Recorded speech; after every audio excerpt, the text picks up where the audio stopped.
Bonjour, bonsoir à toutes et à tous et soyez bienvenus dans Looking for Rugby, l'émission qui prône le retour aux valeurs.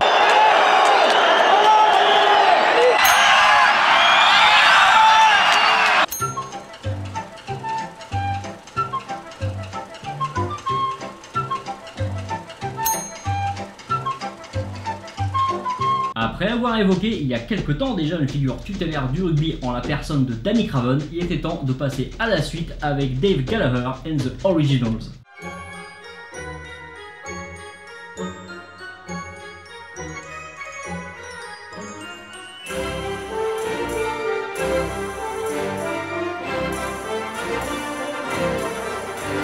Dave Gallagher and the Originals, ça fait pas un peu groupe de folk rock?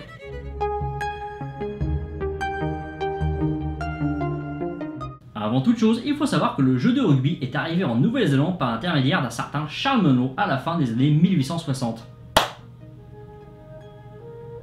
C'est vachement bien ce truc.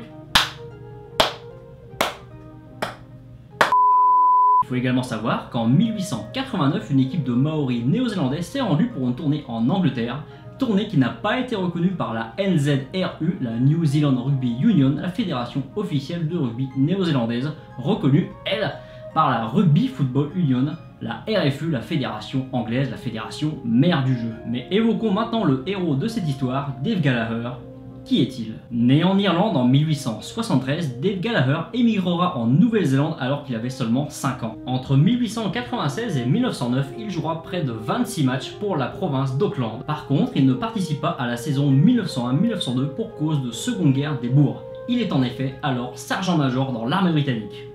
Il sera par ailleurs décoré pour son service. Dans le civil, il exerce la profession de contremaître. Il joue son premier test avec l'équipe de Nouvelle-Zélande contre l'Australie le 15 août 1903. Parmi ses faits d'armes, on peut également citer une victoire avec la province d'Auckland contre les Lions britanniques, c'était le 13 août 1904. Mais venons-en aux faits si vous voulez bien. En 1905, les Néo-Zélandais vont retourner en Europe, cette fois-ci pour une tournée officielle. Ils emmènent 27 joueurs, 2 entraîneurs pour jouer près de 35 matchs. Il est à noter que lors de cette tournée, les joueurs néo-zélandais, les Kiwis, vont gagner 3 shillings par jour, ce qui n'en représente somme toute pas grand chose, mais suscitera tout de même de nombreuses polémiques à l'intérieur de la fédération néo-zélandaise, notamment entre les fédérations d'Auckland d'un côté et d'Otago de l'autre, mais aussi entre la fédération néo-zélandaise et certaines fédérations européennes pour cause de professionnalisme. Dave Gallagher est choisi pour être le capitaine de cette tournée. Les joueurs s'embarquent le 30 juillet 1905 à Wellington à bord du Rimutaka. Ils arriveront le 8 septembre à Plymouth en Angleterre, soit un voyage de 19 023 km ou 11 820 miles en un peu plus d'un mois.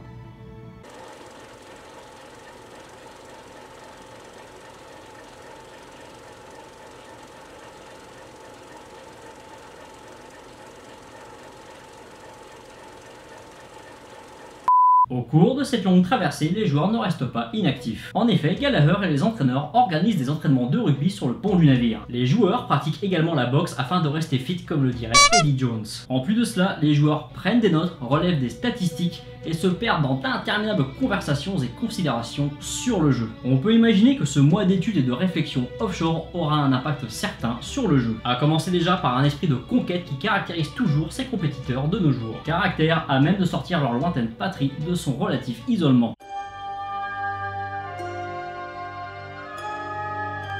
Ils sont à peine débarqués en Angleterre qu'ils filent en train direction Exeter pour affronter une sélection du Devon. Et tout est déjà là! La victoire déjà, 55-4. N'oubliez pas qu'on comptait les points différemment à l'époque. Le maillot noir avec la fougère argentée apportée par le Maori Tom Ellison, celui-là même qui inventa le poste de voltigeur, mais on vous en parle juste après. Et un style de jeu si particulier, si surprenant, qu'ils se font aussitôt surnommer The Originals, les originaux. Ah ouais, puis aussi le premier AK.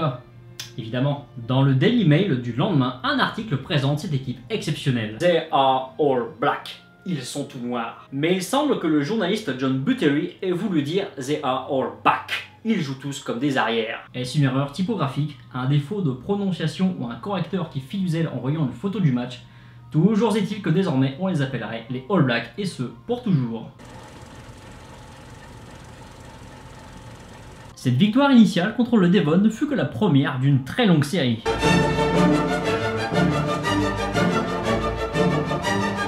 Parmi les corrections qu'ils infligèrent au cours de cette tournée, on compte par exemple un 63-0 contre la sélection d'Hartlepool.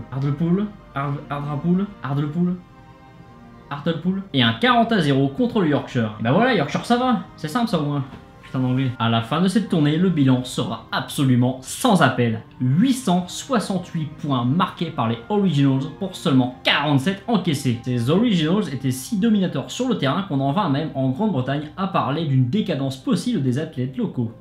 De plus, ces joueurs kiwis attirent les foules. Partout où ils jouent, les commerces ferment et les tribunaux suspendent leurs travaux. On comptera ainsi 24 000 personnes pour les applaudir à Leeds et plus de 40 000 à Cardiff et à Édimbourg. Évoquons très rapidement quelques joueurs qui se sont distingués pendant cette tournée. Il y a par exemple Freddie Roberts, le demi-mêlée de Wellington, Bob Deans, le 3/4 de Canterbury, ou encore Billy Wallace, l'arrière de Wellington. Mais me direz-vous, et Dave Gallagher dans tout ça? C'est bien simple, il est le capitaine, le talonneur, le demi-mêlée et le troisième ligne en même temps, car en effet c'est bien à un étrange poste qui l'officia, le voltigeur, poste disparu depuis. Pour faire simple, il s'agit en fait d'un troisième ligne détaché qui introduit le ballon en mêlée mais reste à hauteur des piliers, véritable électron libre qui pourrit toutes les sorties de balles et en chie par un nombre incroyable. Ce que sa grande férocité, son engagement sans faille, sa science du jeu et son gabarit plutôt impressionnant pour l'époque, 1m83 pour 84 kg, lui permettent. Bien sûr, vous vous doutez bien que les British, quant à eux, ils vont hurler à l'obstruction et à la triche caractérisée, mais Dave Gallagher ne faisait en cela que suivre le règlement de l'époque. Il ne faisait absolument rien d'interdit par la règle. Ça ne vous rappelle personne ? Précisons qu'à l'époque, la mêlée néo-zélandaise évoluait en 2-3-2 avec un avant libre supplémentaire, le fameux voltigeur. Ce type de mêlée sera finalement interdit dans les années 30. Ah, les années 30. Et l'actuel dispositif en diamant 3-4-2 sera imposé. Pour ce qui est de la suite de cette tournée, les Néo-Zélandais ne vont en fait perdre qu'un seul match contre le Pays de Galles le 16 décembre 1905 sur le score de 3-0. Les Gallois ont donc réussi là où Anglais, Irlandais et Écossais avaient tous échoué. Ce match est considéré par un nombre de spécialistes du sport comme l'un des plus importants, tous sports confondus. C'est par exemple à l'occasion de ce match qu'un hymne, en l'occurrence l'hymne du Pays de Galles, fut exécuté dans le stade avant un match officiel.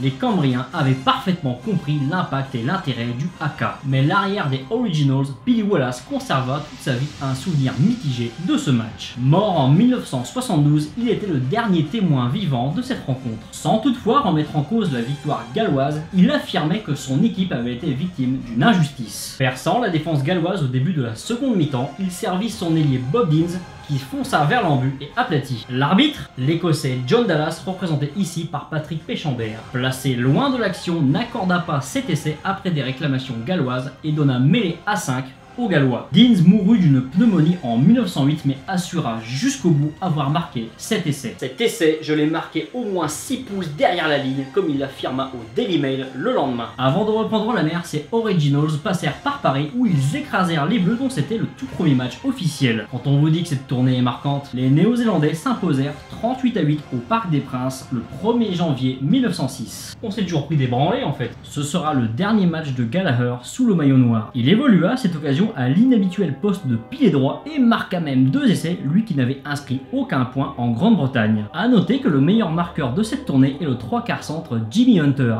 Il marquera 44 essais dont 5 rien que contre le Northumberland.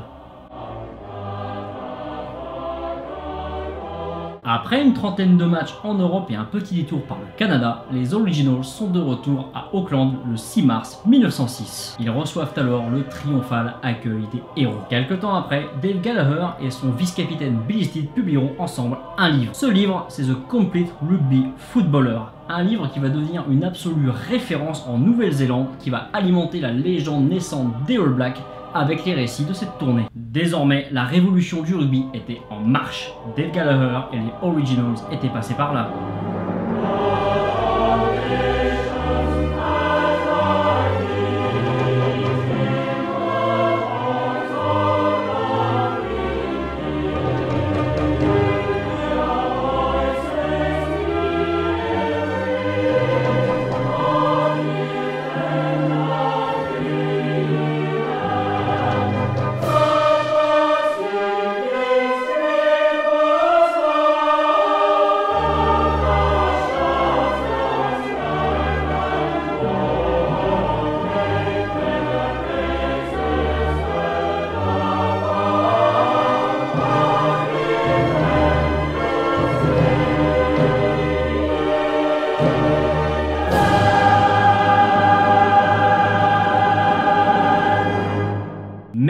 toutes et à tous d'avoir suivi cette vidéo, on espère que ça vous a plu. Si ça vous a plu, surtout partagez-la, c'est très important pour la vie de la chaîne, la progression de la chaîne. Rejoignez-nous sur nos réseaux sociaux, lien dans la description, allez-y, faites-vous plaisir et à la prochaine.